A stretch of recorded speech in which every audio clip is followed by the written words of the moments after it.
There were 10 lepers in the Holy Gospel, and the divine bath, the command of the living Logos of God, cleansed all 10 of them. Only one returned to give thanks to his great benefactor. And then, truth itself, Jesus asked, were there not 10 cleansed? But where are the 9? Were there not found any who returned to give glory to God except this foreigner? Therefore, in every good turn of events, but also in attacks of misfortune, in good health as well as in encounters with illness, in joy but also in sorrow, we should always offer up a fragrant incense of thankfulness before the throne of God, as unprofitable servants who have received mercy through the precious blood of Christ. Hello, gentlemen. This is Roma's Burning impromptu Thanksgiving live stream. I was reading a passage here from Counsels from the Holy Mountain, selected homilies by Elder Ephraim.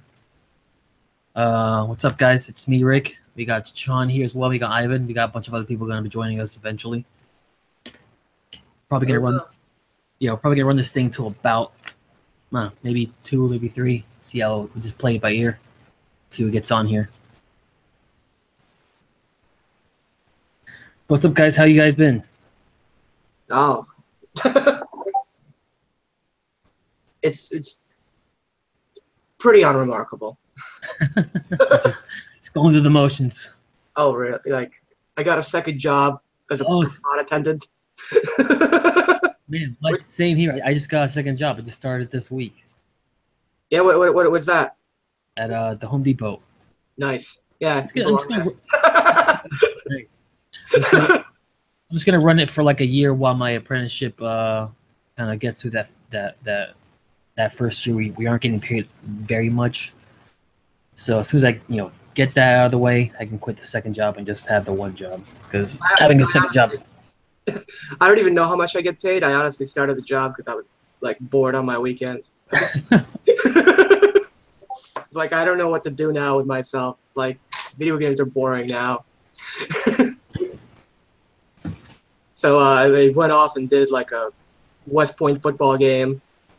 Literally just counting cars, just standing there in the cold at 5 a.m. Like, got a ticket, click, click. It was pretty cool. Some family fed me a bacon, egg, and cheese. Nice. Tailgating going on.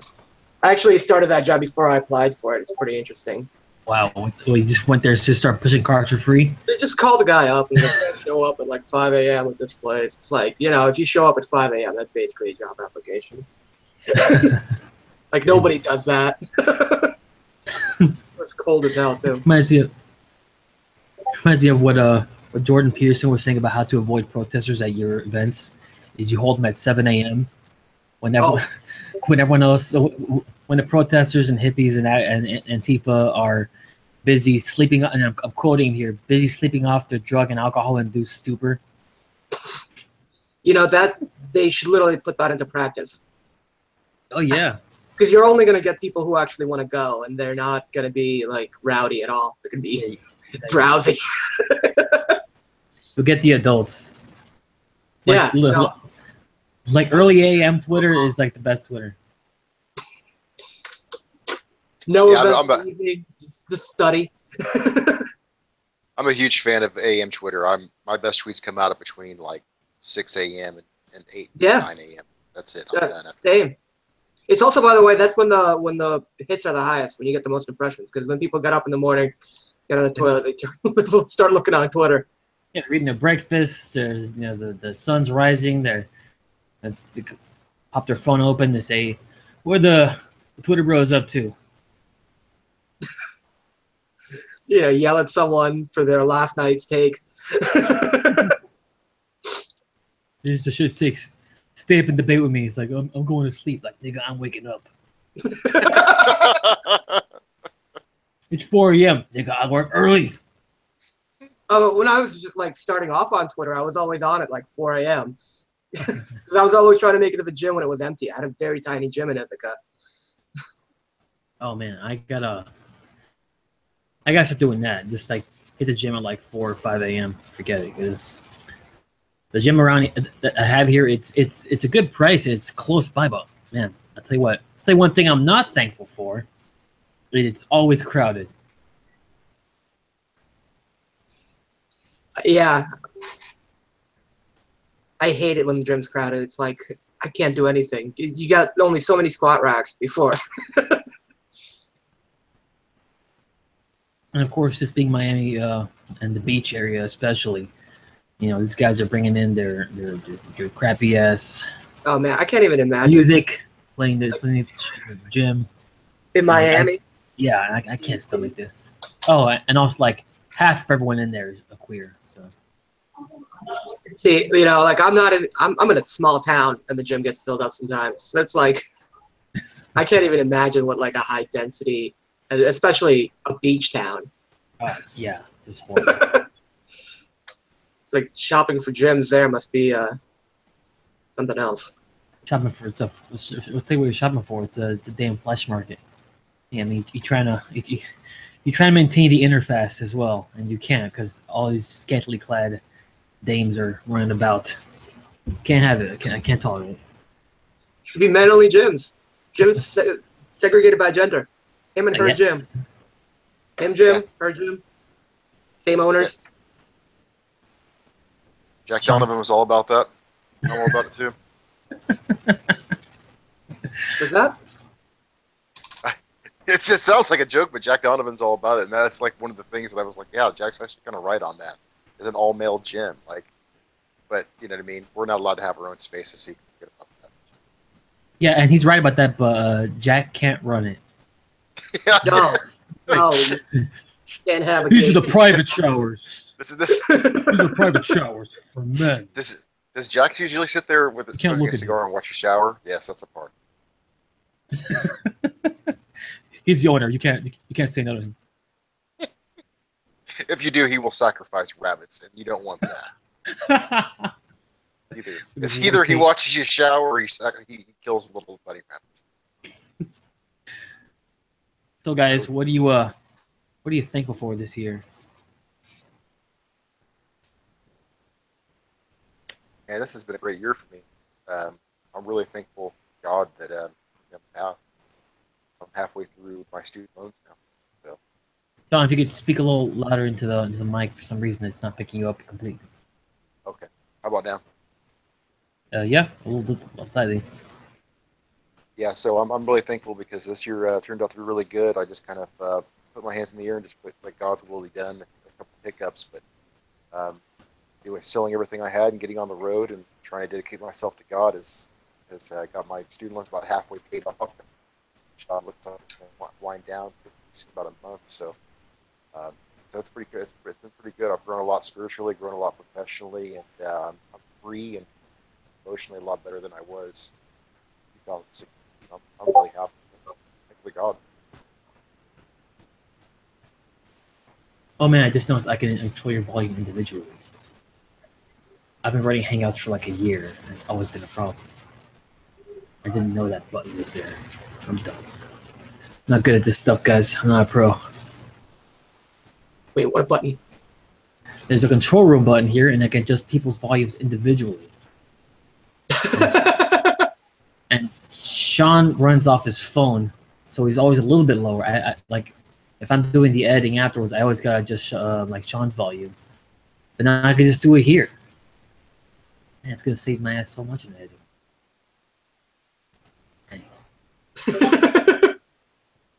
There you go.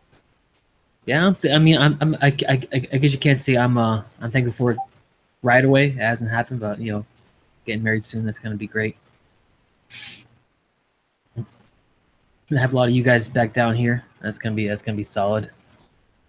Oh, I found out you can buy plane tickets by installment, which makes it way easier. Whoa. It's like, let me find the website, but somebody at work told me like, oh, you could do it through like Travelocity or whatever, but there's like a whole website where you can buy any ticket from any airline and just pay it off in installments by the time that the flight is. I'm really bad at saving money, so that's a very good thing. You know what? Let's open this up completely. Anyone wants to get in? Let them in. Okay.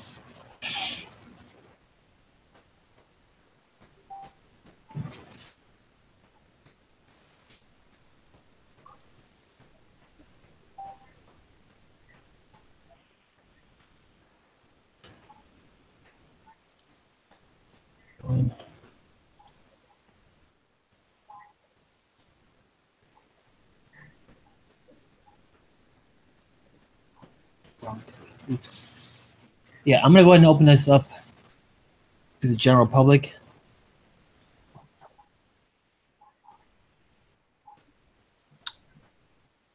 Where'd you post it? On Twitter? Right now.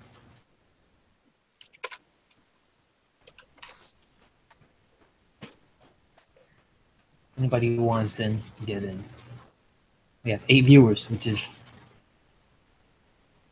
more viewers than I ever get. I'm kidding. I got some viewers. I can't complain about my viewership since I don't really do anything to promote the show ever except tweet. You know. And, you know, nobody knows about it in advance. Exactly. It just kind of just springs up on people like, whoa, who was burning this month? Click here to be soon.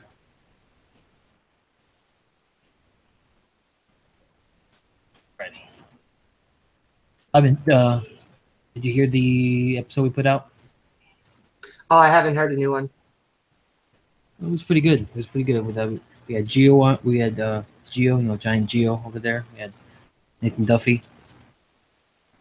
Vic was on there, and we had another guest, but they wanted to be removed from it, so I removed them from it. Oh man! And of course, we got Alex as well, because you know, it ain't Roma's burning without the bog nog in the wings. Oh, it's Vic. What's up, Vic? Well, he's probably getting his stuff ready. Maybe he's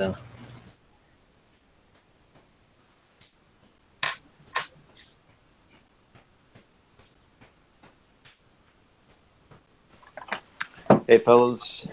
Yo, what up? Are we recording? We are broadcasting. Oh, live? Oh, wow. Whoa, technology. It's really 2017, guys. Well, guys, hey guys, welcome to the RiB Thanksgiving Livestream. Latest technology. Oh, man. So, Vic, what No, are you hold thankful up. for this year? All right, Vic's out. Wow. Nothing. Don't you ignore me? Silence. Well, I'll fill the airtime. I have a cat now. I have a friend who he got a dog, and the dog and the cat do not get along. He's had this cat for about 6 or 7 years. And so I guess you could say I know the cat already. You know, I was there when he was a kid, but now he can't take care of this cat anymore. So now I guess now I'm a cat person. You know, my dog dies in June. I had a couple months without a pet, except for my hedgehog, and bam, now I have a cat, and my whole life is cat oriented. My cat. Sorry. My cat just got bitten by something and got his leg infected, Oh no! and now he needs surgery. Oh jeez. Yeah. Oh, man. This cat always gets himself in trouble. This guy needed to go to the vet several times. All kinds of wacky shenanigans. This guy fights Over in, people, man. Over in Serbia, my one of my relatives, they live up in like this sort of mountain, and they have like this cat that's not really theirs, but you know, there's always like a cat sort of like it's like a squatter, you know what I mean? He's just kind of there, but yeah, there was this cat got into a fight with a fox, and it's like they would have killed each other if some guy didn't notice, and he shot like his rifle up in the air to scare them both away. But yeah, that cat last year, or was it the year before that? I don't know. But it was like limping for the summer when I saw it, and he had like a huge, like he had a patch of skin missing on his face. And I'm like, oh my god, you know, that's gonna get infected or something. But sure enough, it got better. Yeah, dude, I mean, he got roughed up pretty bad. No, this cat's too cowardly to go outdoors. Like I open a door, he just like stays next to the doorway and just flips out. He's just there staring with his eyes bulging out, his tail's whipping around, but he won't step a foot outside.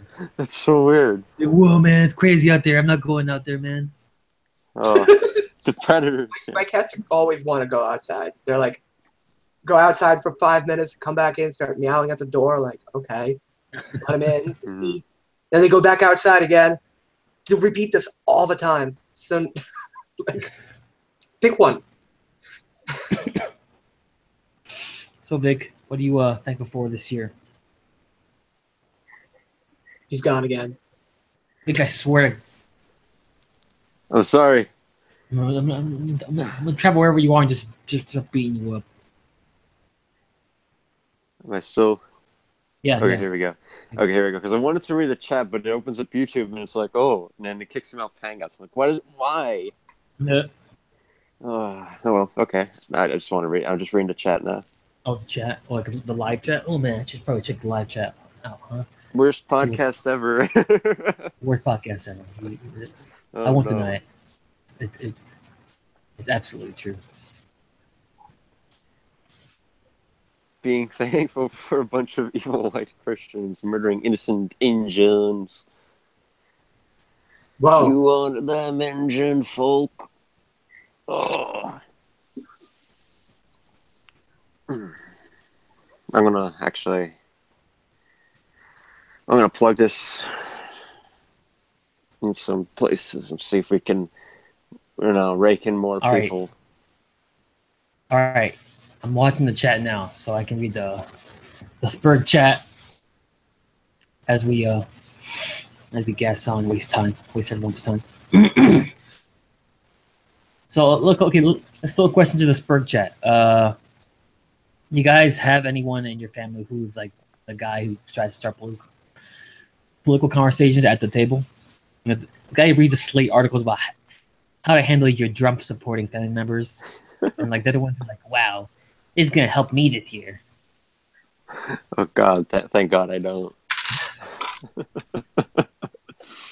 Oh man, how to be rude and passive aggressive towards those who have helped become the person I am, who have helped me become so, live a comfortable lifestyle. Man, There was that movie. What the heck was the movie where the it's like a musical about the '60s and it's all like a Beatles soundtrack across the universe. There was there was a whole episode. There was an episode. There was a scene in the movie where, like, it's the typical like angry hippie jack off who like starts an argument with his family about you guys just don't know anything, man. have you guys seen that video? It's of it's this. It's like this. It looks like a southern sort of family, and there's this guy at the table who's like starting this fight. He's like an atheist, and he throws such a fit, and he like flips over the table, and Yes. Yeah. and the guy, his like I guess his brother, I don't know. He was like recording them the whole time, just laughing. I think it was staged. You think? I think it was staged because it's just so. It's so perfect. It's just too perfect, man. Like Yeah. it's like hitting all the notes, you know. Okay, well, we got Eve. Mm-hmm. We got Eve La Renaissance. It says nope. As far as they know, everyone in the family support voted for Hillary. Oh man.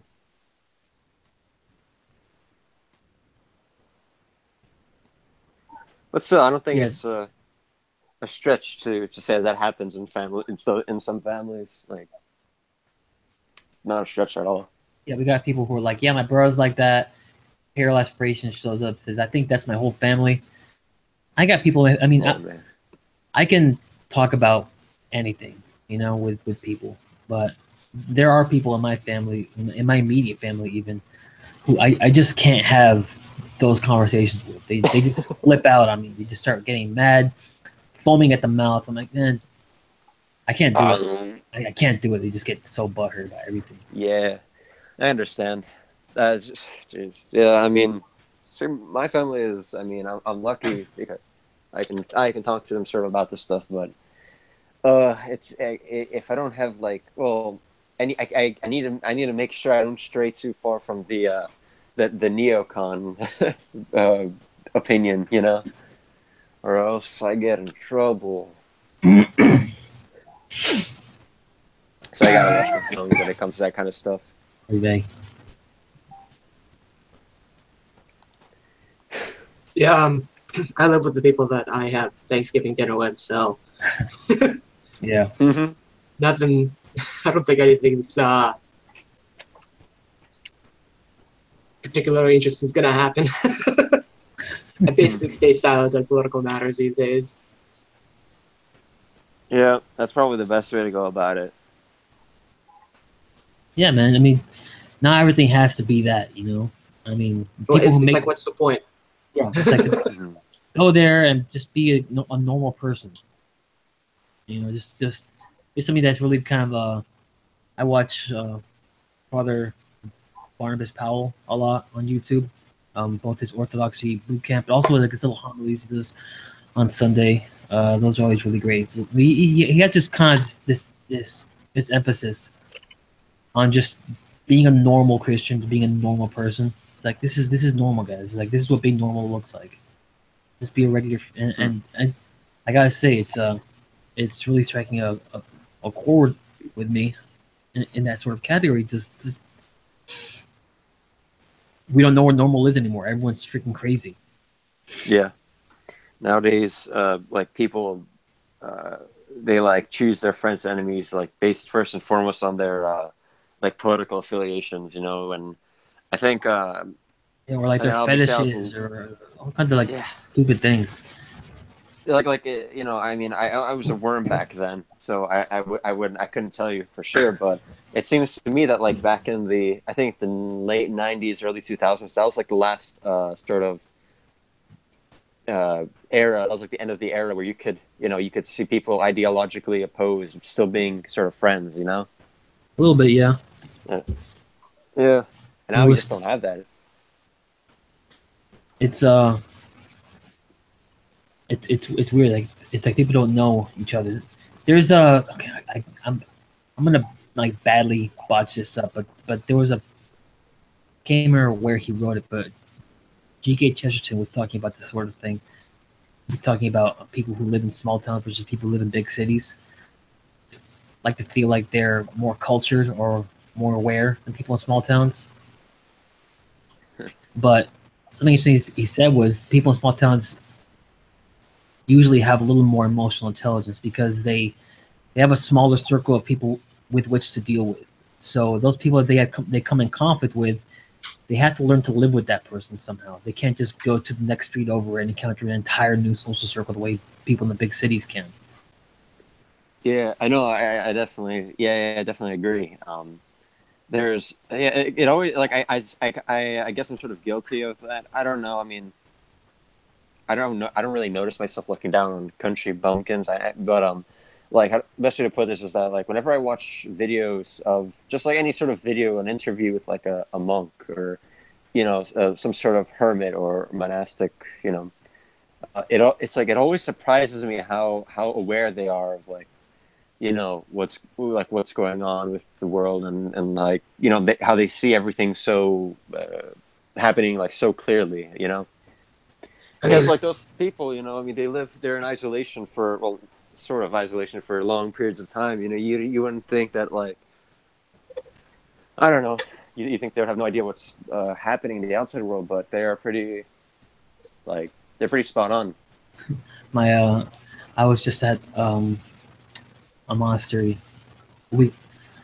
less than a week ago, I guess. And it was really funny. We're riding a golf cart with one of the guys, right? With one of these really old monks to help out in the kitchen there.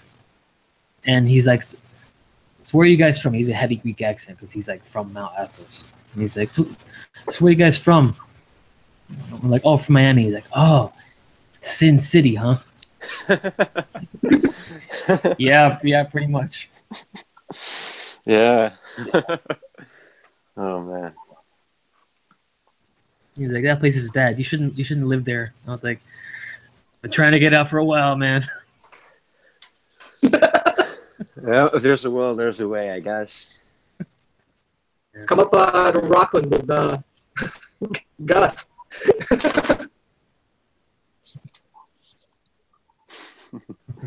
Yeah, Oh man. it's Yeah, cool. I was But talking some other to people. I don't remember him. Oh, actually, you know what? I do remember now because I just remember. But I don't want. I don't think I'll say his name just for sake of his privacy and all that. But I was talking to him. He went to a church or monastery somewhere in the Midwest, and he was talking. It was like it was really interesting. He actually met Brother Nathaniel of all people there, like by complete Oh yeah, coincidence. yeah. And I think he also said he was talking to like a monk, and he got into the Jewish question like 5 minutes into their conversation. Well, It feels weird saying Jewish question. I'm not like a LARPer or whatever. But, oh, Jewish question. Whoa, Jewish well, question. Let's talk about heaps. But yeah, you know. There was someone I know. He's in the other chat that we're in, Vic, and he was telling us that he was at a monastery up there, up in the Northeast, and so this one monk he's talking to, he asked him how he became a Christian and how that happened. He's like, well, you know, I just do a lot of online stuff, and I got into this guy, Common Filth, and the monk just looks at him and goes, pause loads. Yeah, it's crazy. Yeah.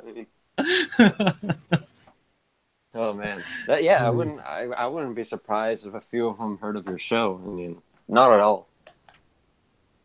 But if you're a monastic and you're here and you listen to this show, I'm sorry. I'm sorry. Your pastors have got you subject yourself to this. Oh man! Didn't we find out that we kind of know somebody that knows that monk? Yeah. Man, the only time I go to a monastery in Serbia, no one was there. But it was nice to walk around. Oh, and I remember on the way there, they had these signs that, like, you couldn't wear shorts, you had to dress appropriately. And I'm like, oh, shoot. Oh, yeah. It looks like I'm in Wokeville. The Wokeville.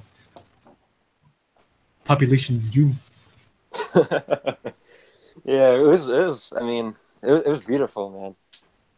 It's like on the path leading, there was like this little path leading up to it, where, like, it's sort of like a hill on the left side, and there were just all these lavender flowers there, and it was like so purple, and I'm like, that's amazing, man.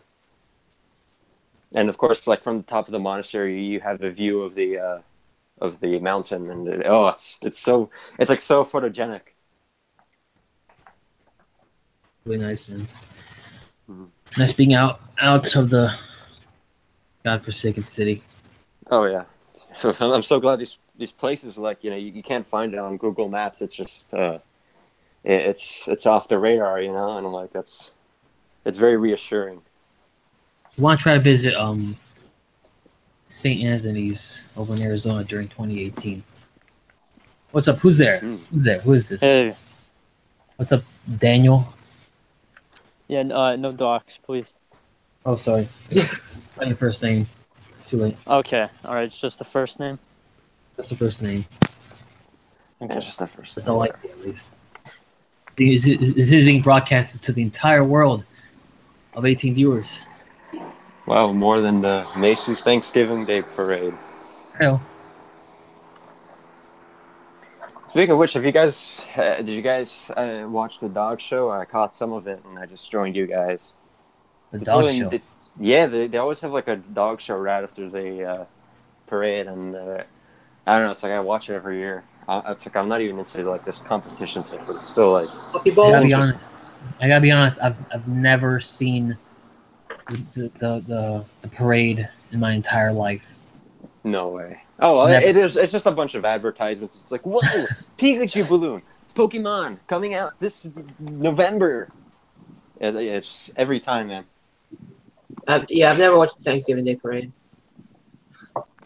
Man, the more I think about it, it really is just ads. It's really just ads. And it's like, well, okay. The only, I guess, thing that would be that I do enjoy watching is all the high school marching bands, because those are a bunch of talented ass kids. And like that, you know, that stuff takes a lot of discipline. This guy I know, he like, you know, he leads the what do you call it, the marching band at my school, and he's like all the time. He's like they have to go perform every sometimes it's every weekend. Sometimes it's Sunday, Saturday, and Sunday. And he's like, "Oh, I can't go to church because I have to perform." Because he's the what do you call it, the conductor. Mm. Crazy stuff. From what I've read about, like different people in marching bands, it's almost like a universal experience that it's they're always full of degeneracy and promiscuity. Maybe I don't know. I don't know anything about this stuff. I wouldn't be surprised. I guess. It does sound like the stereotype, yeah. It's like I've heard it so much, Bet. like from people like different parts of the country, and they're just like, you know the marching band life is. I'm like, what are you guys talking about? Like, yeah, everyone just bangs each other all the time. Okay, I guess. What do you even say to that? I can't even fathom it. I'm gonna tell my band camp, right? I've never been in band, never much of a musician. I think you're picking up a guitar and learning some songs now. I used to have a guitar, but I sold it. Never really got into it. Dude, I've played the bass, the trumpet, the baritone horn, the oboe. Yeah, I played the bass for a punk band, so I didn't have to know how to play it. I played it, but I didn't play it well. I just knew like 2 songs of the band's. I learned the Sons of Liberty theme song. So Dan, what are you thankful for this year? I'm gonna get baptized in December. Oh, So, nice. Yeah. That's gonna be good. Awesome. Glory to God. You gotta post pics of that with your Yeah, face if I get sweater. any. Yeah. Get someone there to take pics. I didn't take. There was someone at my baptism that was taking video, but all the video got corrupted. So there's only a few pictures, and there's like literally like 2 seconds salvaged of one of the videos. I could post it to the chat group for you guys because I got those 2 seconds. I put them on my personal YouTube channel. The one just like with my full name on it. I just have personal videos on, like vacation and stuff like that. It's pretty funny that it's got these 2 seconds of my baptism.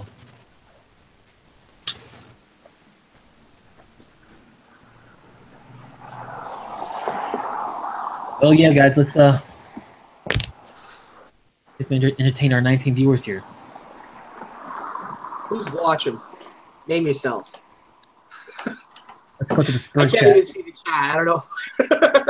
Oh, I can't got a open bunch of- YouTube again because it'll kick me out of here. We got a bunch of Leafs here telling us Thanksgiving was last month. Uh-huh. Oh, I mean, on like yeah. Halloween. Yeah. Listen, Well, you mentioned band. I was in a jazz band in middle school. That was actually, I mean, it was like a school club day, but it was really fun actually. I really enjoyed it. We even performed at like local bookstore. Whew. But yeah, it's I like and yeah, because of that I kind of like jazz now. I mean, it does get a lot of flack because you do have those okay, they're like lazy. They're these lazy jazz musicians that when it's like, oh, time to solo, they just play like completely random notes, and it sounds absolutely horrible. But then there are the people who are more, I guess, focused on entertaining people, and they're so. I mean, yeah, they might play some notes that sound out of. A little out of whack, but there's some method to the madness. You know what I mean? And it's enjoyable. I don't know why I like it, but cool stuff. Very cool. very cool. Very cool. We got Imperial Aspirations here saying Lord Nathaniel is pretty sketchy, to be honest. More personal than just that he's not in good relationship with his bishop, and his church generally isn't supportive of what he's doing. Yeah, I've heard that as well, and he's definitely an eccentric guy, and it seems like I just don't see the sort of, I don't want to say personality because these are all individual people who are involved in the monastic life, but I don't get that sort of vibe from him having actually met monks in real life. That he's like very dedicated to that. He seems to be kind of an eclectic, bouncing around a lot. I heard that he is sort of, he's like homeless right now or something, and he's living, or at least, this is a few months ago. I don't know what his situation is now, but I heard that there are these people who are letting him live under their roof, and that's just what I've heard about him. Yeah, he's definitely a character. Yeah. He always struck me as sketchy myself, honestly. I don't know. I mean, I don't know go what ahead. it seems really strange what he does on YouTube while being a monastic. It just it doesn't really add up. Yeah, it doesn't go together. Yeah, and at the same time, it's like, okay, for me, his videos are more news than anything. I kind of did, like, his older videos, he did actually talk about Christianity, and I kind of wish he would do that a bit more often. But yeah, seriously. I mean, we get it. Like Eve. What is that? Eve? Here, Michael V said, "We get it. Michael, it's the Jews." Yeah. Michael V says, "When you're repetitive," and that's a fair assessment because, yeah, like I can't finish a video sometimes where it's like, "Oh no, it's nothing about the Jews." Okay, yeah, we know this guy's a Jew. We know this guy's a Jew. Okay, whatever. But they don't have like a video where he sings or something, and those I like because it's just very different. Yeah, he used to be way back when he used to be in a Christopher. Yes, he's Jewish in ethnicity, but yeah, way back when he used to be in like this weird hippie band, and I actually listened to one of their albums, and you can hear him sing, and he's actually pretty good, not gonna lie, but yeah, but apparently he fell in love with the violinist girl, and he left the band because of that. Yeah, exactly. She rejected her, and she rejected her. She rejected him. Oh no, that almost got sinful. Yeah. Ramsey Paul almost ran him over once. I never heard of it. And Ramsey Paul is sort of like the same in the sense that like he's an old dude. He's just enjoying the rest of his life. This is the funniest thing ever. They're like the exact same thing. Just Ramsey Paul's a fed. Different palette. Guys, I can't do it. Ramsey Paul voice. Guys. Oh man.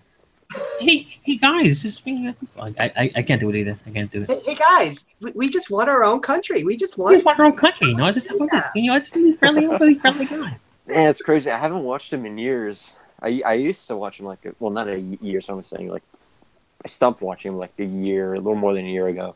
Yeah, it's just like just generic alt-right, but like just straddling the alt-right line where he's like, I'm all right, but I'm friendly all right.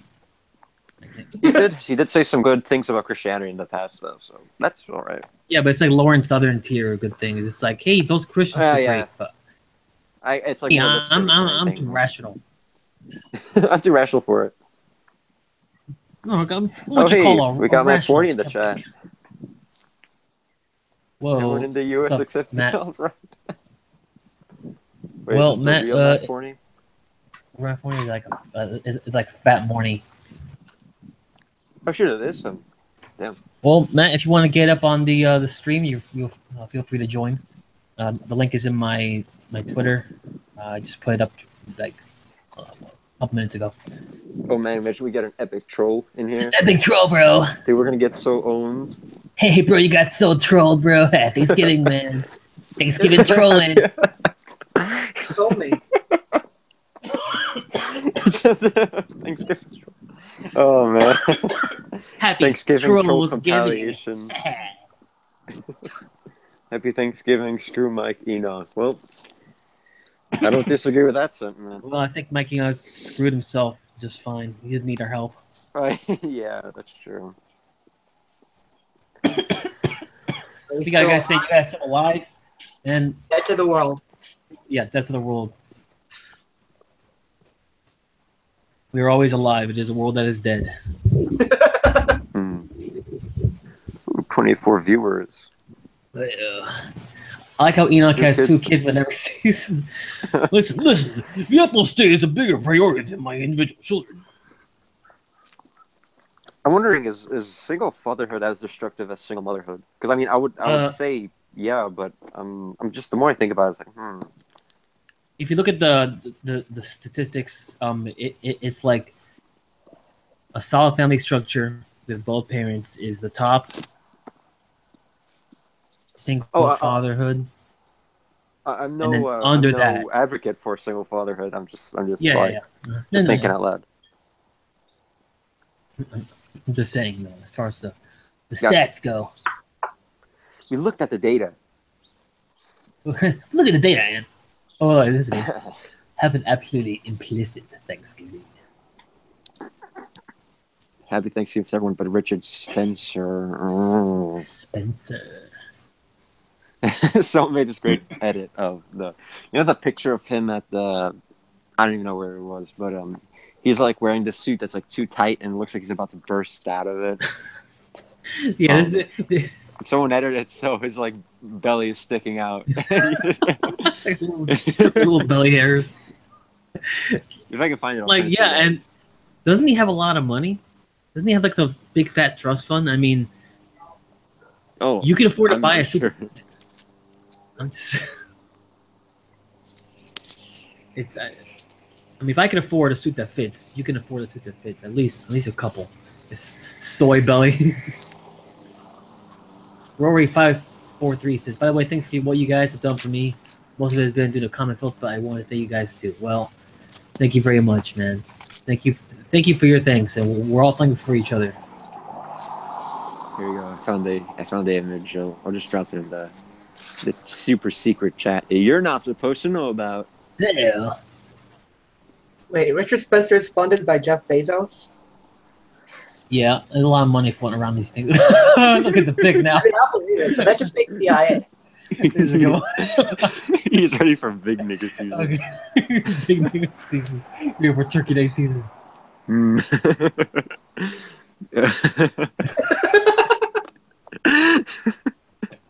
Oh man! If there's a way to post that to the live stream somehow. Oh, I don't know. I'm gonna try to do it here. I know. How does Beckloff do it? I used to watch his live streams, and they would do they post images on the screen. I don't know. Oh, they probably had some things set up on OBS. That's probably it.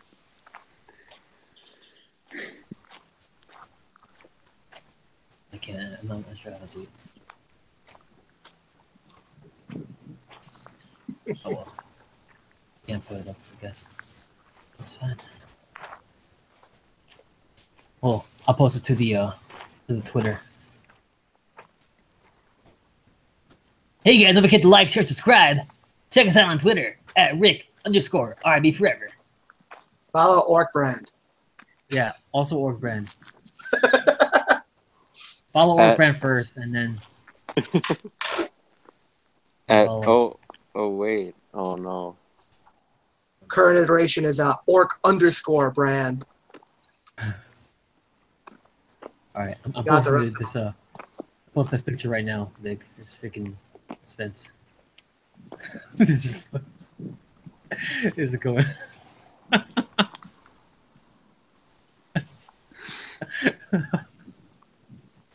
Holy crap! It's just such an easy laugh. And this is not the only picture that people have had like just weird suits, man. I don't know what's up with this guy. You know, have you guys seen the picture of him where he's like with these Asian girls and he has like his arms out like to his sides and his Spoiler: those aren't girls. Oh no! All three of them are traps. Are you talking All about three of them are traps. It's not the picture where he's at a con or whatever that was. It's not with the cosplayers. It was with like these yeah, you know what they probably. The other in the picture I'm thinking they probably weren't girls either, but it's these Asian girls that are like you know doing their peace signs or whatever. But he's like he has his arms out right, and his like at his sides, and his hands are like balled up into a fist. And I'm like, that is the girliest thing I've ever seen. This man has the mannerisms of a woman. He's like a covert soy boy. Mm. White girl in Whitfield is a Spencer's a 1/16th Cherokee nationalist. Dude, he can open a casino. Well, 1/16th of a casino. Yeah. Let's see. Oh, someone asks, "Hey Rick, how did you become an Orthodox and not a Protestant?" I read books.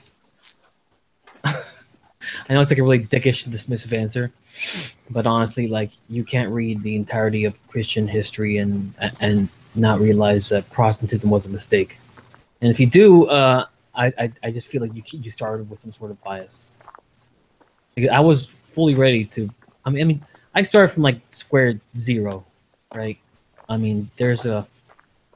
Well, I'm not gonna get into the whole thing now, but it was just like here's like a summary of all the whole path. It's like, okay, so God exists. Okay, which God? Okay, the argument for Christ's divinity stands up very well. Okay, which kind of Christianity? Okay, looking at church history from how it started, seems like there was this unified institution and was broken up, and from there it split into the East and West, into the Protestants.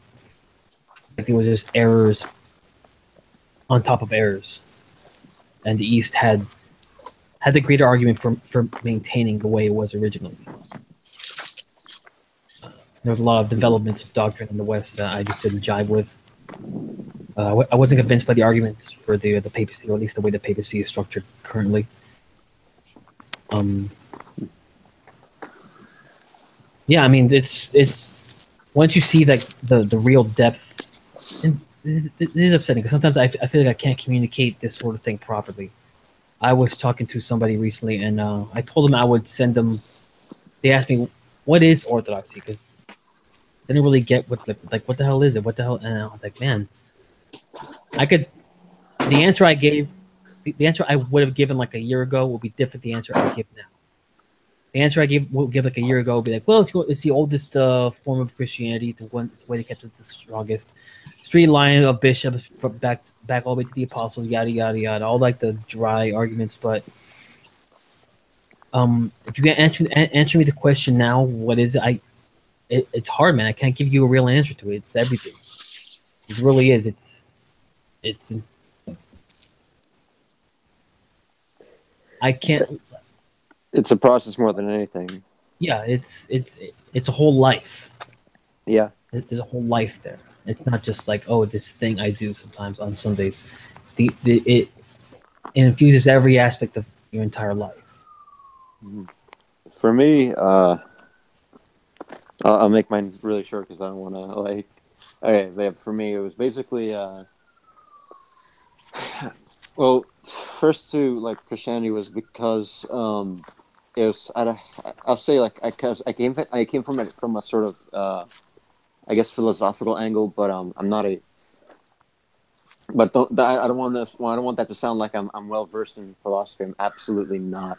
But it was basically just I came to the conclusion that materialism and naturalism or reductionism, whatever you want to call it, it's like a dead end. And it contradicts like the fact that we're alive. And what I mean by that is if there is no God, right? I came to the conclusion that we literally shouldn't exist because whatever we do in this world, no matter how much of an impact we'll have, will be eventually, forgotten or become irrelevant, or if we like. And this was before I was operating on the presumption that's like, okay, well, like the whole what most, I guess, atheists or secularists believe these days, where it's like you die, you just sort of disappear. And it's very there's nothing to that, and if you see life that way, it's sort of like, okay, if nothing if when we die we just disappear, then suicide is literally just like quickly formality. inevitable. Yeah, right. It's like it's Just gonna like, happen anyways. you're already dead. Okay, we Right. got three. And it's like, oh, I'm sorry. Go ahead. but I was, people tell me like, oh, but there's like, be successful. That's the purpose of life. And like, well, being successful isn't gonna matter when I'm in the grave, or live out your dreams. Like, well, my dreams gonna, I'm thinking like, what's gonna matter when I'm dead? And none of these things matter. Being rich or successful or. I if you guys, What if rape and murdering prostitutes is my dream? yeah, Yeah, my that dream too. That might be problematic. like my dream is to be a serial killer. Like I've always Mhm. dreamed of that. I should do Hey that Rick, right now. before you Every move on, night. Sorry. Before you move on, I've actually kind of wondered this too because you have kind of a not so secret love for like a kind of cultural America that's separate from the American government, which people seem to kind of tie in together, kind of a historic America that's really tied to Protestantism. Yeah, And how do you kind of deal with that? If you love bluegrass, it's like I'm not shocked at all to hear that you're binge watching Father Barnabas because he is extremely. he's so folksy Americana. Like that guy has to be just patriarch of America. That guy, holy crap! Exactly. He's so great. But yeah, I mean, I feel like that stuff. It's very, it's very regional. It's very, I don't want to say regional. It's very organic. That stuff arose naturally. There was no marketing department behind any of it. That's why I really don't like a lot of like the modern folk in the modern country because it just feels marketed. The really old stuff that's run by like guys with like half a teeth in their mouth are missing, or people like who like he's not white but he's a blues player. Peg Leg Sam Jackson. He's called that because it wasn't like a catchy nickname. He actually had a peg leg and he was part of like a traveling medicine show, like a road show. That's epic. It's like it's just very genuine. It's very raw. That's really great. And that kind of that kind of ties into a comment I wanted to talk about here. Someone had posted this. Hold on, go back up. I've always wavered between being Orthodox and Catholicism. Between Orthodox and Catholicism. My roots are Catholic Church. I'm not Eastern at all, so I find it difficult to grasp. I mean, I'm as not Eastern as you can get. My ancestors went from like sacrificing people on a mountainside to like low tier slave Catholicism to American atheism. Okay, so it's not like I have some great Byzantine history to draw from it in my heritage or ethnicity or anything like that. But if you can get kind of past the kind of the cultural markers of Orthodoxy, which it has a lot of Eastern influence from the Slavic peoples, the Greeks, the Meds, and all that stuff. If you can, I mean, those are there, but they aren't the essence of Orthodoxy, I guess you could say. So it's not like those things affect the essence. For low poly priests, we have not had our thick plump bird yet. I'm getting out of here to drive around like 2 or 3 o'clock.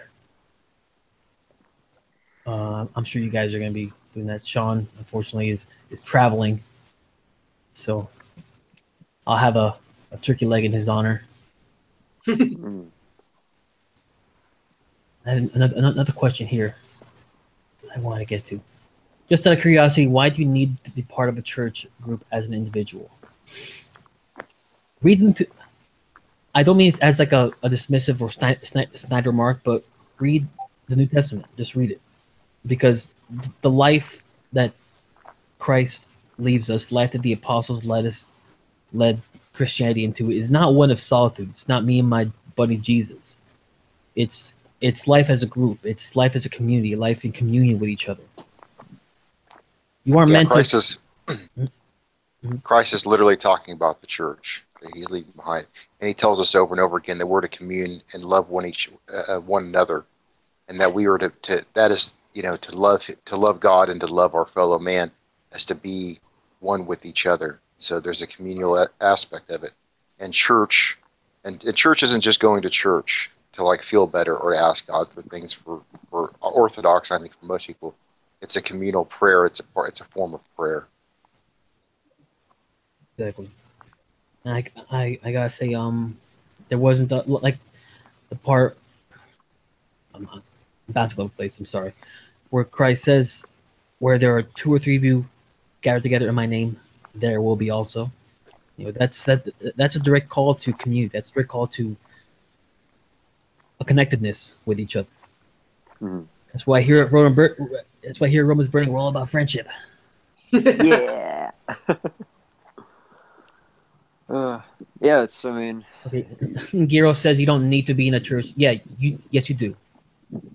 Yeah, you do. You need to be in a yeah, church. no, absolutely. I mean, that's, I don't understand. It's like, that's the, think, like when you think of what did Christ leave behind, the church. I mean, that's the first and foremost. I mean, I'm not sure about the other stuff, but uh, as in like relics, you can go into the image of this and all that, but like first and foremost, the church, and that's the most like meaningful thing that we have given to, we have in our hands, and to just not take advantage of it, or not. That's not the right way to even word it.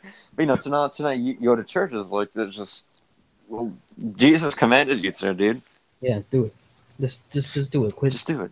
Yeah, Yeah, I just mean, if you could think about literally anything in the world, how could you ever think you could go on your spiritual path by yourself? I mean, Mhm. out of anything that I mean, I don't know anybody that's, especially in America or in the West or in the world right now. Maybe centuries ago, people might have had some pretty good spiritual roots to where they could go and do things on their own. But right now, we're so lost and unspiritual. You just have to be setting yourself up for absolute failure. I mean, it's difficult enough to go and do things on your own that you know how to do. You know what I mean? Um, you know, um, for instance, you're an electrician. Yeah, you can go and do things on your own. But hell, it's a hell of a lot better and easier to go along with it with a couple other guys that are also electricians. You know what yeah. I mean? Right. Like, so, yeah, I mean, I don't know if I know why people want to do it, and I don't want to get negative on the podcast. I mean, I really don't. I know why that they're saying that, but I also don't want to judge people. Maybe they don't mean it, but I think that we all know why they say we don't want to go to church. They don't want to wake up in the morning, and they don't want to have to go and be around people. Well, You know what I mean? It Like, takes effort. yeah. it's more than that. Like, there's an element of the Christian life that requires self-examination, and you need that if you think that, like, if you're passing by a church and the first thing you're thinking is, "I'm better than all the people in that building." You have to examine yourself and the pride that's affecting your life like this. Mm.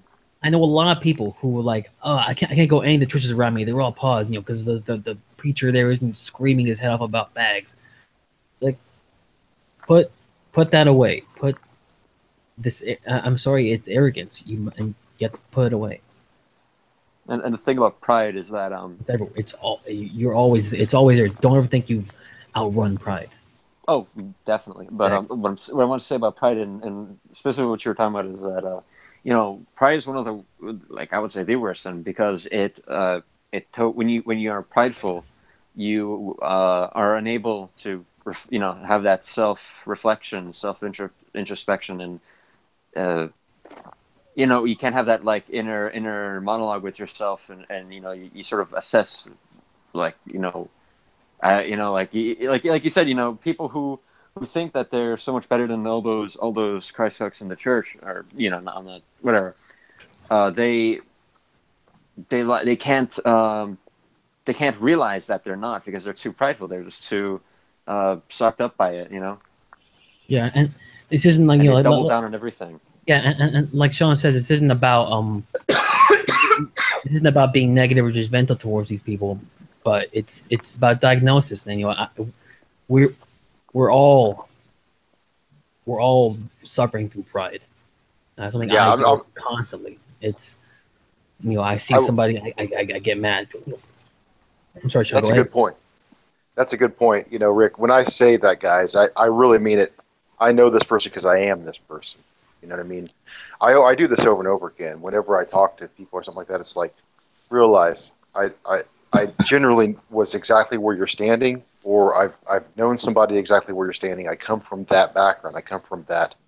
You know what I mean? I come from exactly where you're coming from. That's why I feel like I know what you're talking about. Hmm.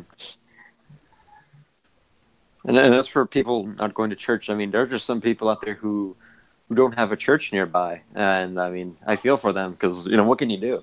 Yeah, I know that our buddy Jay Dyer has that problem. That he's very into the Orthodox faith on paper, but he can't make it to a church that the closest one to him is like 2 hours away. And that Well, I sucks. mean, I feel like does Jay have like a day job or something? If he's making all his money from his online activities, why can't he just move? Oh,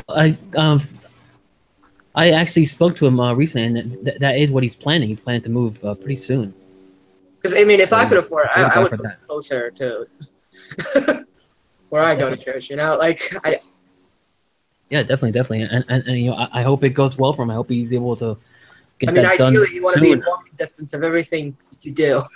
Yeah. Yeah. I will say, That's really. what? As much of a pause hole New York is, that is actually a nice benefit. I can like I mean, 5 it doesn't minutes have to down be the New road. York. New York is so friggin' huge. It Yeah. I it mean, kind like of is where like I not live. even walkable at all. But any large city probably has a church. Yeah. I mean, I could walk down the street like 2 minutes, and there's a deli, and I can get some things, I literally and have to drive at least 3 miles to go anywhere. To go oof. to anything. Yeah, that's the problem I noticed in because I'm not in. I'm only in New York for like the week. I'm going back to New England. I'll just say that much. But yeah, up there it's completely different. Like I was thinking like, okay, I want to go out and buy this thing I need, and the closest place is like I mean, it's not that far, but you need to drive to get there. I know in Ukraine it's so flat you could ride a bike from town to town, but like I'm in like the mountains. I'm scared to go down my hill. I got you. Is it snowing there yet, Ivan? No, it like flurried a little bit last week, but yeah, we weren't expecting snow. I remember a couple of years ago you posted your picture of you getting just completely snowed in. It It's just happens like, once a year. oh It man, used to happen more often, but now it's just like once a year at best. Well, Rick, crazy. have you ever seen snow? I mean, do you get any in Florida? Yeah, by snow you mean the amounts of sweet Miami cocaine. I'm kidding. I've only seen snow in pictures and on the side of the road in Arizona. Wait, really? Arizona? Yeah, Huh. Yeah, but come up for my birthday. I was up in Arizona for my brother's wedding last year, and we took a 4-hour drive over to the Grand Canyon, and it was just a little bit of snow, a little bit falling down the air, and a little bit on the ground. Very light, but it was there, and I was like, I saw it. I finally saw snow. It's like I don't know, man. I always see snow like in the summertime when people are outside of like supermarkets. Oh, wait. Pause everything, guys. And Giro asks, "Is that Ivan's real face?" Yes. And I must like just stand back in shock that you don't know Orc Brand that well. Truly, I used to post a lot more selfies. you post plenty of selfies. those are like, you have some great videos. You posted some great videos on your Twitter before. Oh yeah. Oh, man. I mean, I threatened Rick Wilson. Yeah. Those are great, man. For a week. It was worth it. It was worth it. Oh, it's totally worth it. It's always worth it. Getting banned is nothing. It means nothing. You think you can stop me? I've gone through like 7 different phone numbers. You think I'm gonna stop at 8? You think I'm gonna stop at 9? I'll go buy another phone. You're not. These niggas are asking for your Twitter. It's literally at orc_brand. That's like a 7th account for the year. Yeah. Before that it was DSA Orc Brand, and before that it was the Orc Brand. Before that it was Brand with Orcs. Orc Brand and Friends. Friendship Brand. Friend Brand. Like I don't even remember all the usernames I used to have. There's a thin Jeans line with between denim. friendship and a faux bow. Let's see. you guys got any wacky pranks you're gonna play in your family here at Trollsgiving? Why is it streaming film and animation? I'm teaching you guys how to draw. That was like originally what the channel was about. Yeah, actually, yeah. This entire show started as like what you call it, like right-wing nerdist was the original concept that me and Gus came up with, and that completely fell apart once people started dying.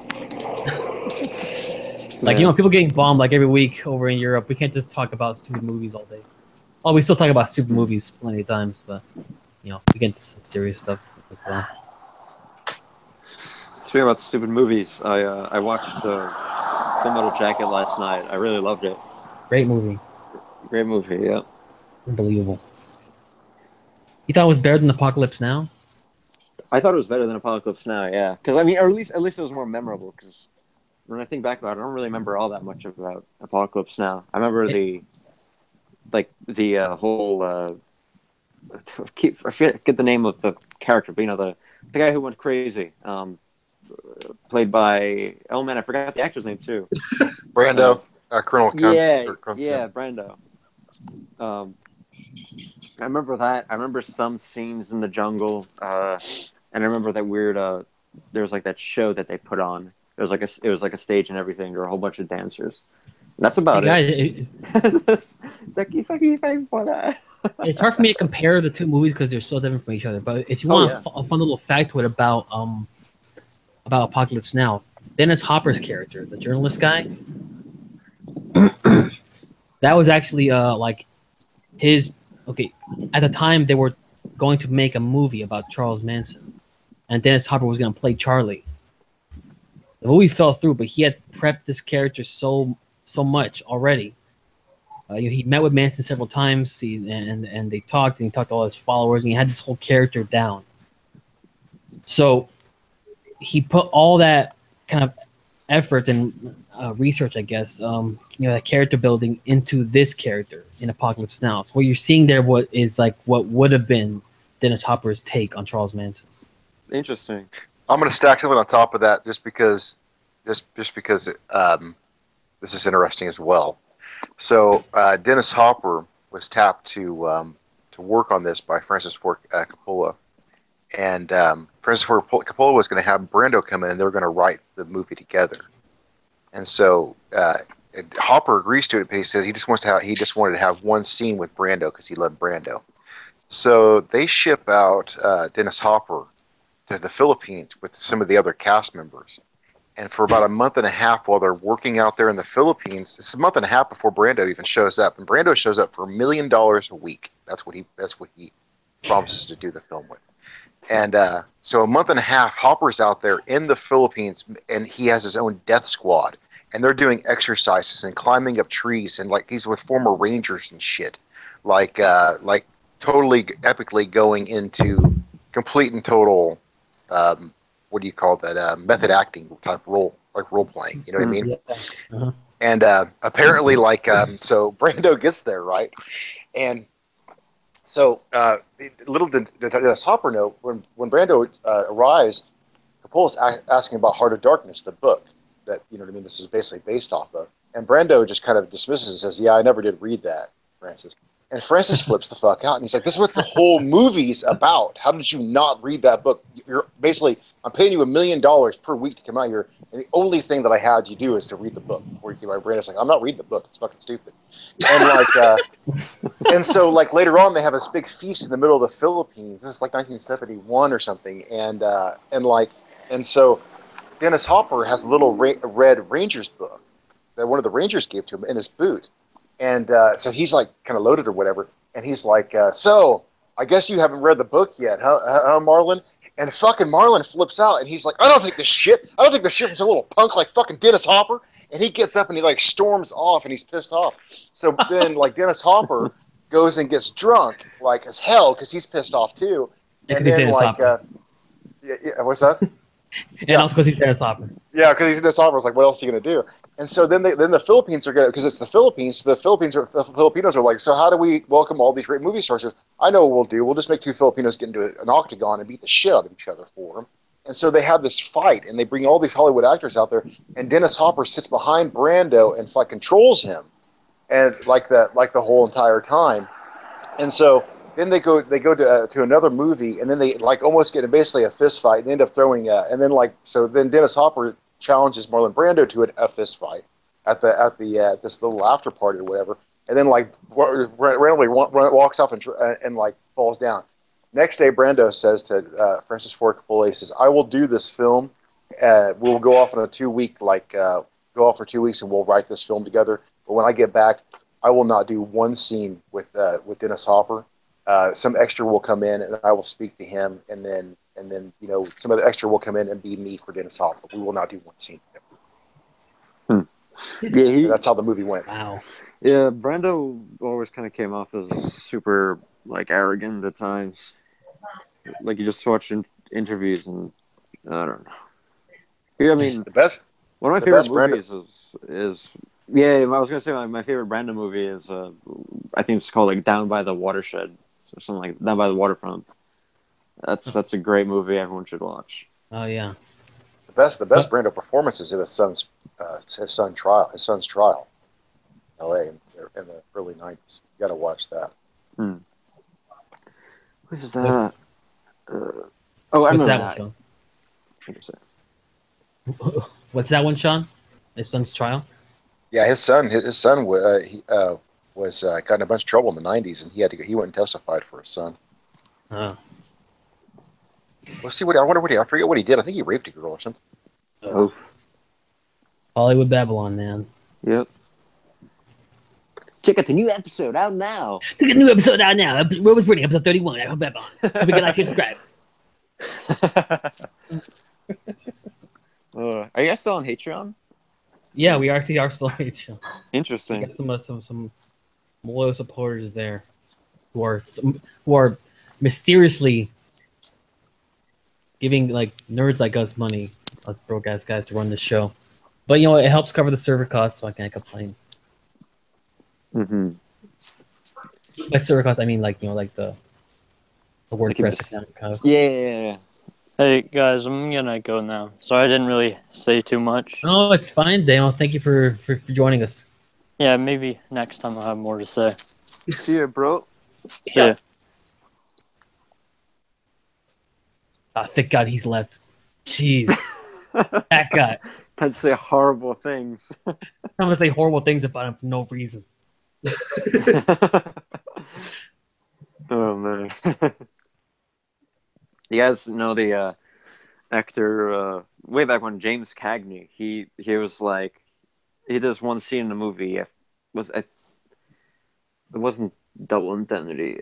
No, that wasn't even him in that movie. Whatever, I can't remember which movie it was. But point is, there's just like one scene where he's talking to this woman. Maybe I don't know if it's his girlfriend in the movie or whatever. Point is, he takes a grapefruit and just shoves it in her face.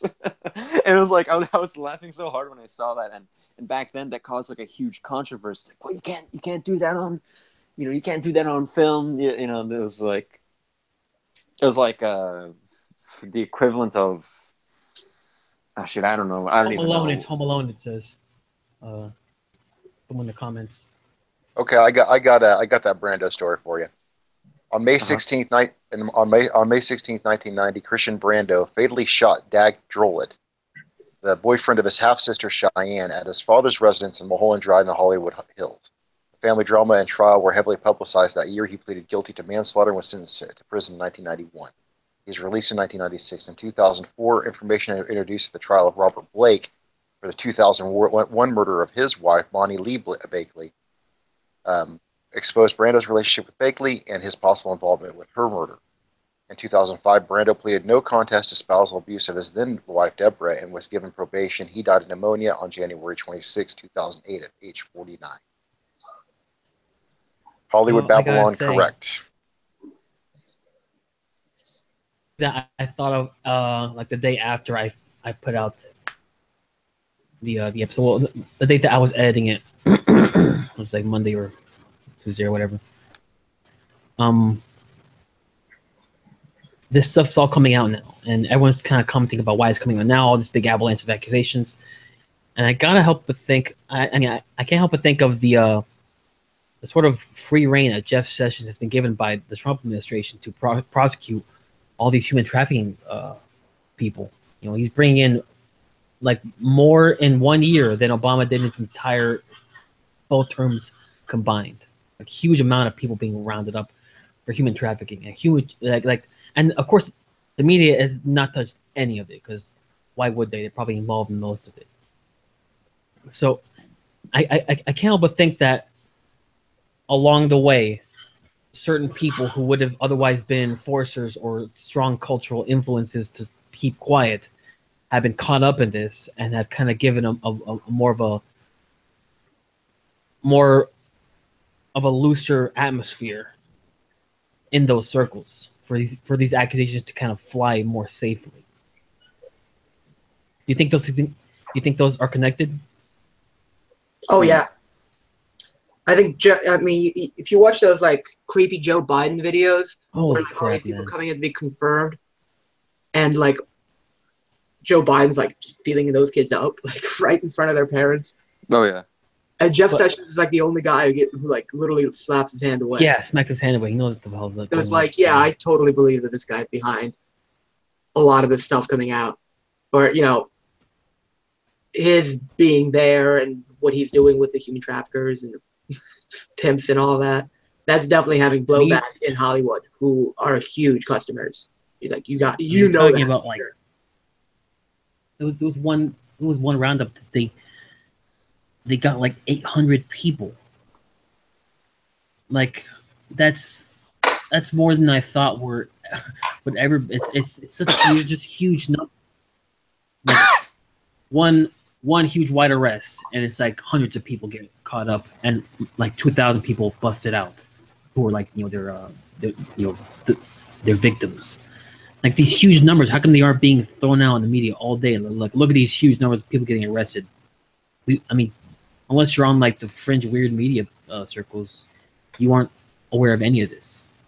I know it's like I've always felt crazy, and I've always felt a little bit different, but like I don't even feel like I'm donning a tinfoil hat anymore. Maybe that's just how deep I am. But I mean, after the Podesta emails were released, and then after all the stuff that we found out through the WikiLeaks, and after all the stuff that we found out throughout the last year, and then now the JFK files that have been dumped, and all of these things start to come out about all of these child rapists, and it's like, yes, we've been telling you.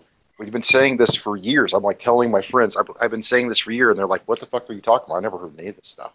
I'm like literally Googling it for them. Here, look at this. This is what's going on. Yeah, I never knew anything about it. It's like, seriously, I mean, people just have no clue still. It's frustrating. Well, the media, you know, it's your Mockingbird, you know. It's just the CIA. It's not. Sorry, dude. They're running a lot of stuff. Oh, Michael Murray. It's not Home Alone. It wasn't. He was. I don't even know he was in that movie. No, it's not Home Alone. It was probably like Angels with Dirty Faces. Anyway, sorry. Oh yeah, but Angels with Filthy Souls. Bro, yeah, that was the name. I don't think that was the name of the movie. No, that's from Home Alone too. So. Oh, okay. So Keep like change a filthy animal. Let's see.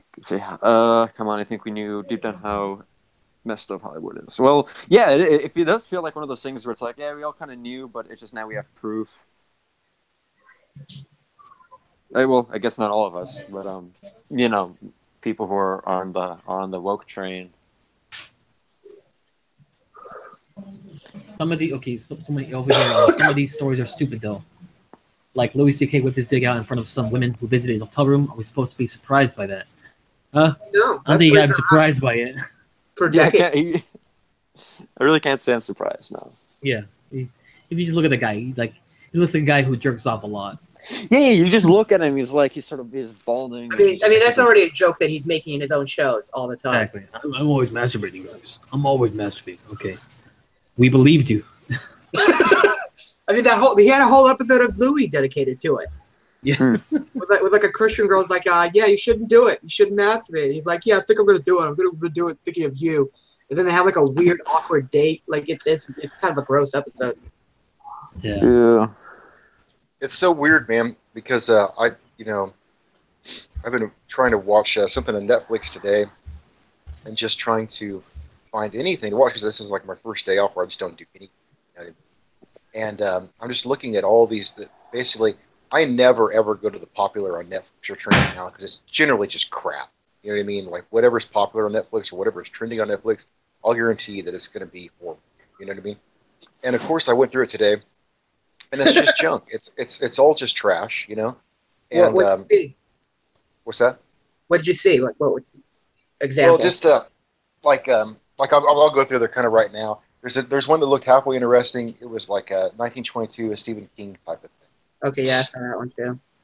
Yeah, but I'm sure that it's like over the top, just being creepy for creepy's sake with no real plan behind it. Just we're gonna put a bunch of really creepy stuff together that we think is creepy. And this is what I'm talking about. It's like it's all the creepy for creepy's sake with nothing really going on behind it. And not to say that everything has to have a symbol or be symbolic or anything like that. What I'm trying to say is that they don't really know what they're doing or why they're doing it. You know what I mean? And all they're doing is just trying to do things that they feel like they should be. And it's and that's kind of like the frustration of it. Because, Yeah. It's not genuine. It's not There's no real thought behind it. Yeah, it's not inspired art. It's we need one horror thing for this this quarter. Yeah, and the only thing they really get really passionate about is like trying to inject their ideology into scenes that really don't need it. It's almost a distraction. It's like, okay, yes, I get it. You're a fucking liberal. You know what I mean? Can we go back to your shitty plot that you had? It was barely holding on. That was barely like together.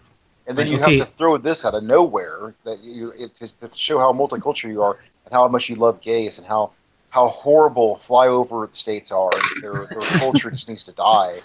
And like we get it, you know what I mean? Like, okay, can we go back to your barely limping along story that you actually wrote, you know? And like but then you look at like things that are actually going on. Like the idea of that Corey Feldman doing that film about the child abuse that him and Corey Haim went through, like that will be a horror movie. You know what I mean? That will be an actual horror movie, and it will be actual art. You know what I mean? Like an artistic way. You know, it'll be everything basically that these Netflix shows are trying to do with your fucking Stephen King 1922 bullshit. Like, no, give Corey Feldman $30 million to make this movie. He'll make you a horror film, all right. Yeah. You know what I mean? A moral horror. Charlie Sheen forcibly sodomizing Corey Haim. You know what I mean? While fucking ZZ Top plays in the back. Oh boy, don't ruin ZZ Top for me. Sorry, I mean, Everyone goes crazy about Sharp just man. Yeah. I was just thinking of something from the 80s. Look! I'll tell you this, and this is a personal opinion. Please, Zog lawyers, don't come cracking down on me. I'm decently. Not certain. I have a strong suspicion that one of the big names that Corey Feldman is hesitant to name is Steven Spielberg. Yeah, I agree. I 100% agree.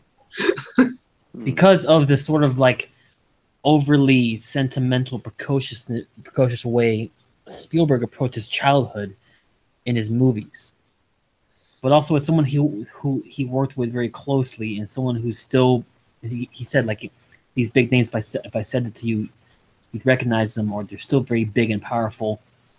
Also, he's involved with all the Holocaust industry. And also, if you guys are familiar with Crispin Glover's work, yes, he does a bunch of really weird, short, what is it? Really weird independent films, and I mean like niche of a niche of a niche. He'll only when he tours them, and if you sit down with a Q&A session with him afterwards. That's how you watch his movies. There are some that are available on the torrents or whatever, he's like, don't watch it that way, please. And not because I'm losing money, but because that's not how I want you to experience my artwork. And I say that knowing some of you guys are going to go torrent, his movie or what is it, which is part of like a trilogy. And if you do, I can't stop you. I did it before. I saw his stance on it. Has like he had a very principled, and it's definitely out there stuff. But he has associated with his What Is It independent movie. He released this long ramble, this weird long rant that's all made up of questions. Just look up Crispin Glover What Is It essay, and in there's a lot of veiled, indirect accusations of Steven Spielberg being a pedophile. This is someone else who dealt with Spielberg on a professional level. This is not, so it's not a lot of hard connections, but it's a lot of little things that kind of just. I made the mistake of not listening to my intuition on stuff like this, so I'm gonna register my official suspicion here right now on the Thanksgiving stream. That'll be the big name. Like, if he comes down, that's the end, basically. Oh boy, he's like a big pillar. Yeah, big one. There was that would mean that Lucas would be very far behind him, not a part of it. All of that whole gang of film directors, Lucas, Cameron, Spielberg. Who else was it that was they were all together at that time? They were all like one little group. The modern Hollywood blockbuster, modern Hollywood pop culture. These are the founding fathers of really like current American pop culture. They started. Yeah, those are the three. There wouldn't be nerd culture or film culture, all these things. A world without Terminator? Like, really? Yeah, like they started it,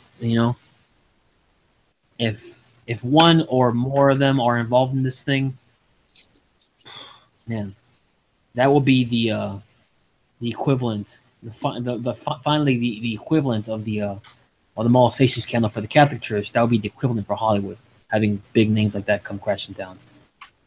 So Godspeed to Corey Feldman and his mission there. Hopefully he doesn't get freaking murdered on the way, honestly. Yeah. Well, it's a little bit of too bleak for what I wanted for this episode. it always ends on MK Ultra. Yep.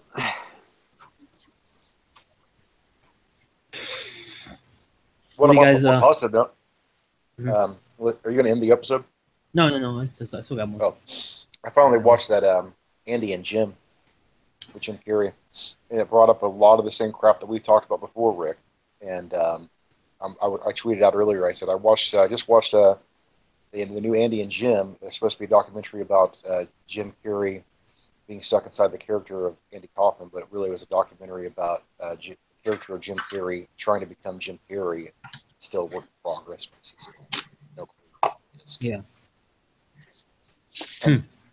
Yeah, if it's really, I gotta tell you, it's actually some of the best. Netflix does good stuff. It does really good stuff. This would be up one of my probably in my top 5. It's that good. If you watch it like we watch it, which is basically like, this is interesting about the whole Andy Kaufman thing, but this is really, really revealing through Jim Carrey. And towards the end of it, it actually, I think it makes Jim Carrey a little bit uncomfortable about the things that he ends up saying. And it ends on one of those notes where he's just like, he's been hiding from himself for so long, and then his own spiritual, philosophical bullshit that he keeps on pushing forward is another version of him hiding from himself. You know what I mean, Rick? Yeah. And it's just becoming obvious that, it's just like you said. Maybe you could explain it better. I don't know exactly what is behind it. Yeah. But he's going through this whole weird spirituality thing where we don't really exist, man.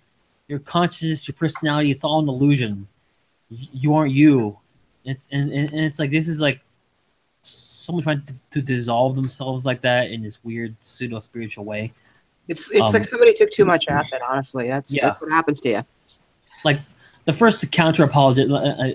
I'm always thinking like debate or apologetic terms, or like mindset. I guess you could say. The first counter to this, like, well, okay, if it's an illusion, who is being illusioned? Like, there's someone watching it. There's still you. There's someone there. So it's a stupid argument. It's a stupid point of view. But on top of that, I mean, this is somebody who if you listen to the lawsuit against him by his girlfriend's ex-girlfriend's ex-husband, she killed herself, and he puts the blame directly on Jim Carrey. He's like, he gave her an STD and then shut her out completely of his life, and he's in denial about what he has. He's in denial about his responsibility in making her ill, making her emotionally dependent, and then severing contact so cruelly that she killed herself. And I feel, me and Sean talked about this in the Roma's Burning chat, that this is like someone's guilt is eating them up. So rather than face their sins and repent of them, they're like, well, guess what? I don't really exist. And it's kind of like how you get into topics, you get into stupid arguments with atheists about anything, and they'll sooner deny the idea that physics is real than admit the possibility of a God. So it's like he'll sooner deny that his ego or personality or Jim Carrey as a person exists at all than kind of face his demons. And it's like what C.S. Lewis said, hell's locked from the inside. But we just can't help ourselves from hitting the bleak notes, guys. But I gotta tell you, buddy, yeah, you gotta watch this because it's so obvious in his face by the end of it. It's exactly like you're saying. He's just running from this situation, making all these excuses up, and it's like you can tell when you look in his eyes. It's like you are just trying to. You're just so overwhelmingly sad. Just need to cry, confess your sins, and just go and find everyone that was involved with the situation and just bow down to them and apologize and just fucking live up to it.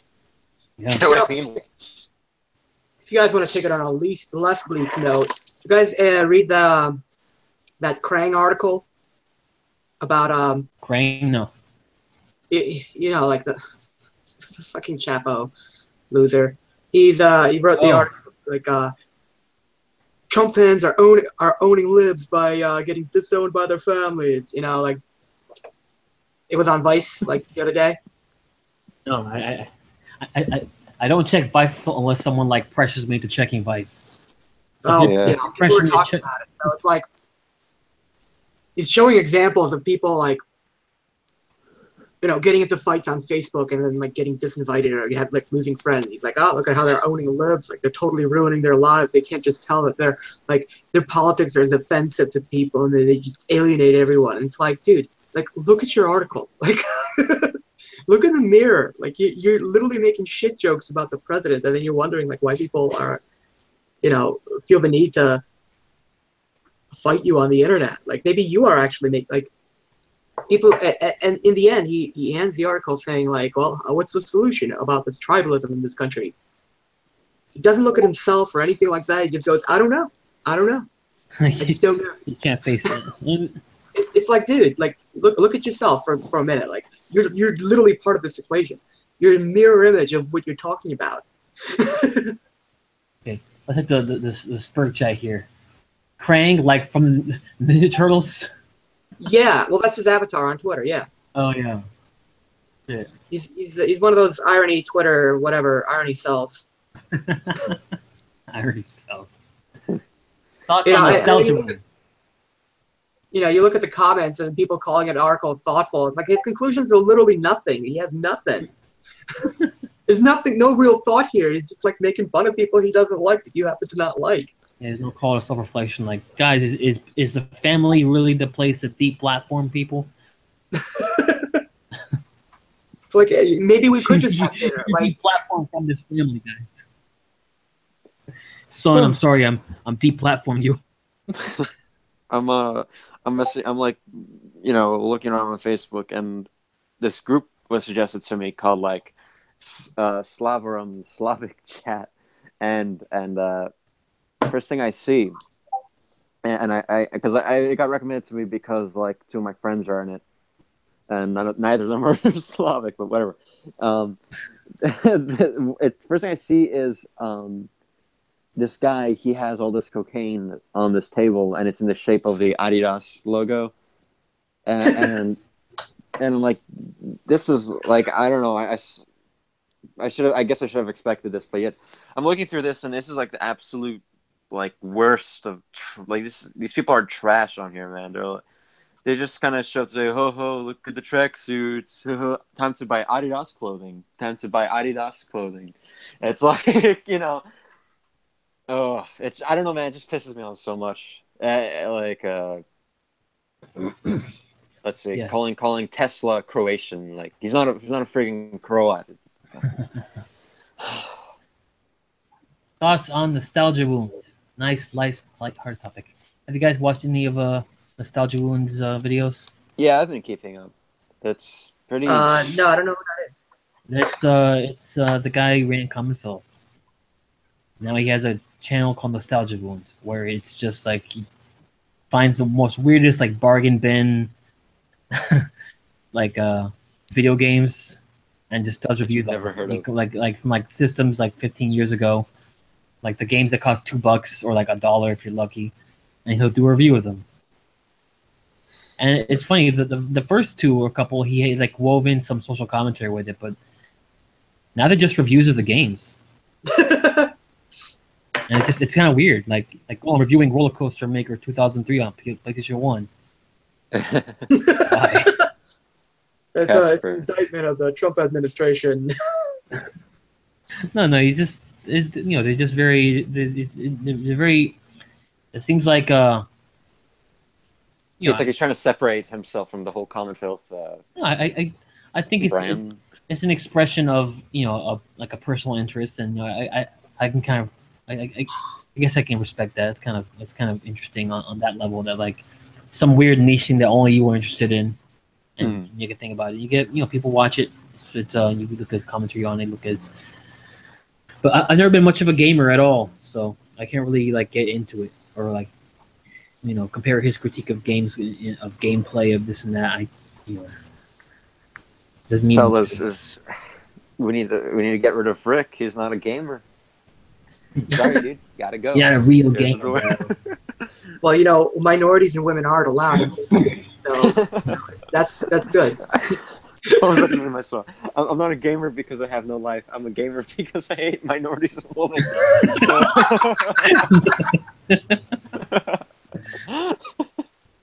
It's so good. Best memes of 2014, Yeah. Oh, it gets me, man. Oh, geez.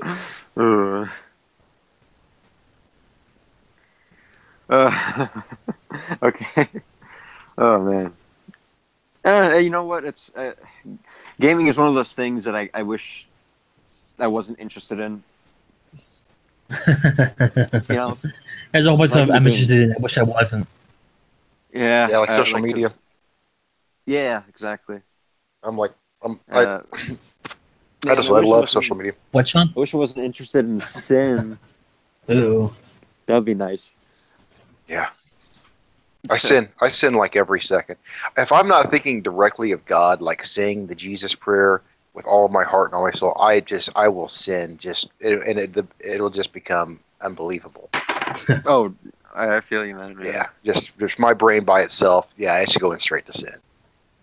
Right. It's going to bypass everything else and just go. Yeah, to go into the worst thought possible right now. Is it inappropriate? All right, let's do it. Yeah. Let's get on that train. Like time to wake up to some random murderous thoughts about strangers. Mm-hmm. Well, it's like my brain again. Yeah. Do you think Michael Jackson was a victim of pedophilia? I think he was a victim and perpetrator. Maybe. Yeah, I mean, his dad was really screwed up, so I wouldn't be surprised if. Who's that? Who's that guy? He's not a pagan, but for some reason I think he's pagan. Varg. Thunderfoot. That's what I was thinking of. Yeah, I remember hearing a while back, like Thunderfoot put together this like well-made video talking about how the whole Michael Jackson molesting children story. Like, there's a lot of things that don't add up, and Yeah. So I don't I know. feel like it's more complicated than the accusations put up, but Right. I can say very confidently that his attitude towards children just wasn't healthy. Oh, When you look into his childhood, you gotta know that there's something really screwed up with him. Yeah. oh, he was I mean, he was his dad like was, on. like, He was super abusive. performing like since he was like what 7? I don't know. Like Yeah. Yeah, and his dad was like a huge asshole about it. Like, he forced him to perform all the time, would wake him up in the middle of the night, make him sing. Really screwed up shit.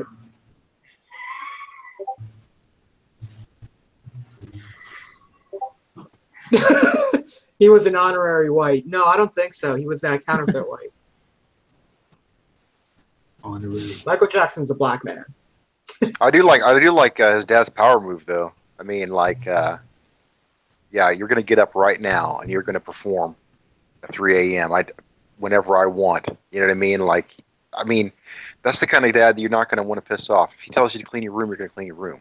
You Well, know yeah, what he like, also beat him and shit. Like, he No, screwed he- him up for life. He was a little overbearing there. Yeah, definitely. yeah, think about that, guys that won't get up at But church in the morning. I mean, Sean, you know how terrible Gary is. That's where Michael Jackson's from. That's very true. Once, and that was all I needed. Like, I mean, when black men go crazy, they go crazy. yeah, It's true. Especially like we've all met the domineering black father. That shit's crazy. It is spooky. Like they're like a different breed of human being. Just unshakable. They get an idea in their head, and they're just locked in, and you can't dissuade them from any of it. Yeah, Samuel L. Jackson can tap into that character. It's made his whole Hollywood career. Yeah, seriously. actually it make a lot more sense. You know, when you figure out that personality type. If we could get like, again, I'm reminded of Apocalypse Now is like when Marlon Brando's character says, if I could get 10 divisions of men with that kind of heart, this war would be over. Yeah. Just 10 legions of men that will wake their kids up at 3 a.m. in the morning for power moves. Yeah, that would be a terrifying army. I would not want to fight with them. That's what the Just kids have- are kids. Imagine what they'll do to you. Jeez, man. Just have those guys, and like they're flanked by two platoons of babushkas, just shaming you and throwing logs at you or whatever. That's basically what we want to turn the world into. Yeah, give me that. When people want to know our utopia, that's it. Just babushka totalitarianism.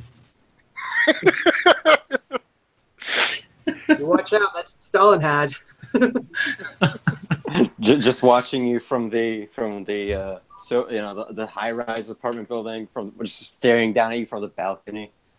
It's got like this little bag of bread just under her arm. She's shaking the breadstick at you. Yeah. Oh man, when you're this is actually like many years ago when I was like a kid, I was walking somewhere. I was with my brother, and we just walked past some old woman's car, and she's like, "Don't touch my car," and I'm like, well, sorry, ma'am, we didn't do nothing. I didn't even do none. I didn't do nothing. Why you do this? Man. Yeah, a lot of respect for those people, though. Especially that Serbian, the old lady. I'm sure you guys seen the video. It's like this old lady. She, this journalist asked her, like, why do you guys have 3 churches? Isn't that a bit excessive? And she's like, God, it's so why do you funny. ask such stupid questions? What is this stupid questions for? If we didn't need the church, we wouldn't have built it. Right. Yeah. Would you rather have it? Would you rather have mosques instead? Is that what you want? You know, it's like. That lady was the best. I want that lady just to run a country. Yeah, absolutely, 100%. I would vote for her anytime. Anytime. Any old woman that went through the most brutal parts of communism, I mean I realize Tito was not exactly communist, but either way, like that's definitely the person that needs to run any country, without a doubt. Indeed. That's how my former priest was he lived through that, and oh boy, he got stories. Yeah, it's like every time I hear of some Orthodox monk, and it's like you're sitting there listening to the stories, and it's like I know we were all put through Holocaust stories. You know what I mean? And it's like they're talking about their 2 years in the camps and how, they got 3 of their twins murdered and they escaped from camp to camp, and you know what I mean. They're on top of all the dead bodies and all this stuff. But then, like, you listen to something that's true, like that's this monk's telling you, and he's telling you about these living conditions, and they're showing you clips of the cell, and then it's like he was in there for 15 years, and it's like, holy shit. Yeah. Like, he was just in this little 3x3 cell for 15 years, and every once in a while, every morning they come and beat the crap out of him. You know what I mean? And then he just sat there and prayed and starved. It's unbelievable. Yeah. And what did he do wrong? He was a monk. Yeah. I mean, he was a nun. She was a nun. God. Yeah. That's I guess it isn't too far from monastic life. Yeah. Right. When I was visited the Pecherska Lavra in Kiev, like they had cells where monks would wall themselves into a cell. There would be no door, just like a little slide where you could just put food through, and that's it. There's I was reading about some of the monks of Athos, and there are guys who chain themselves to the wall of caves, the walls of caves, and they give the keys to their chains to their abbot, and say, "Don't release me for a certain amount of time." And these people just stay in these caves, chained to the wall in prayer for weeks. Amazing. I got to tell you guys a confession that I've become obsessed with the books about the desert, the early desert fathers. Oh, those are great. The desert fathers, and it's so fantastic. And because they're so cruel to each other, and they demand so much out of themselves, I just love hearing these stories. It's like my stories about my great grandmother and the Depression, or something like that. You know what I mean? It's like would you like a glass of wine? But yeah, if there was no devil in the world, I'd love to have a glass of wine. Get it away from me. You know what I mean? Like, many people said that Abba Moses couldn't stand people. You know what I mean, or something like that. It's just like, I love these guys. They pass by these guys all the time. They pass by. They ask him, "Hey, where I can find Abba Moses?" And he's like, "Why do you want to talk to that guy? He's a liar and a fool." He's talking about himself. And it's like, "Oh, sorry, like you don't want to talk to that guy. Has nothing to tell you." Yeah. That guy. And that's the same guy that, like, later on he kills a fly, and then for penitence he stands outside barefoot for a year in prayer. It's like, wow. Yeah. I will never be that. Yeah, there are certain, like, just incredible feats of asceticism that it's,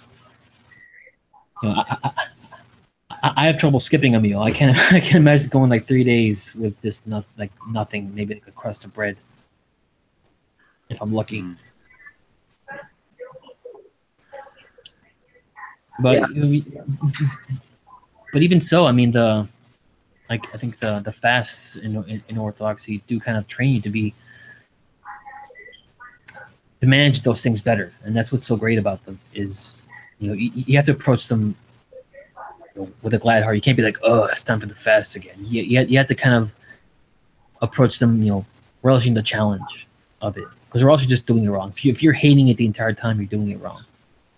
And there's plenty of times where I'm with other people, and if we have to go longer or whatever, like, "Man, I'm so hungry. How can you stand it?" I'm like, buddy, try going like 3 days. Like, beginning and end of Lent are it starts and ends with 3 days.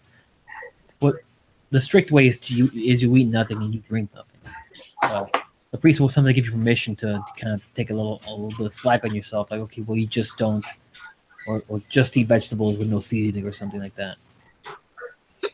But those last 3 days, if you just cut yourself off, it's self-training, I guess.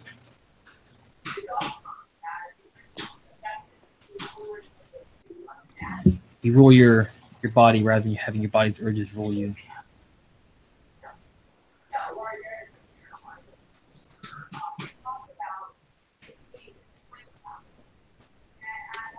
Well, gents, I gotta pack this stuff up here and drive on out. Urge All y'all. right. Closing remarks to our listeners. Back to fasting tomorrow, you heathens. Yeah. Unless you're old calendarists. Yeah, for you Orthodox listeners, if you're breaking the fast for Thanksgiving, I guess go a little stricter on yourself on Friday. Yep. That's As Abba what my priest told me. Poman would say, the Spirit of God never enters into the house where there are delights and pleasures.